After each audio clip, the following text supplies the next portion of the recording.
nga napakasaya ko, no? Who would have imagined na isang napakasimpleng vegetable lang Oo.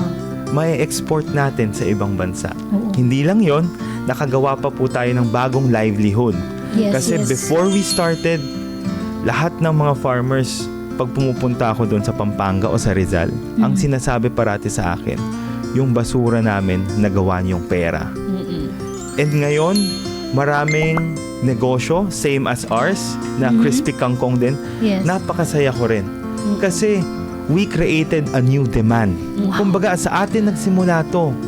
From the pricing, to getting to the farmers, to the packaging, setting the trend and quality of healthy snacking. So, tayo yun nag-encourage sa ibang mga Filipino din na something so simple, marami pang gulay dyan. Yes. Onion, lettuce, malunggay.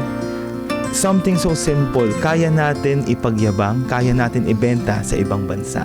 Every year, we find time into visiting our farmers na kinukuhanan natin ng kangkong. Sabi nila, Sir, ang rami na pong nagtatanim ng kangkong. Halos lahat dito nagtatanim na ng kangkong. Isipin mo, from 2019 na pumupunta ako doon na sinasabi, Sir, kung wala kayo, patay na kami. Kasi pandemic eh. Walang bumibili ng kangkong eh. Oo. Totoo. To ngayon, 2025, na sinasabi nila, ang rami na nagtatanim, talagang livelihood na. Talagang ang naging negosyo na ang kangkong. So yun nagawa natin epekto sa Pilipinas.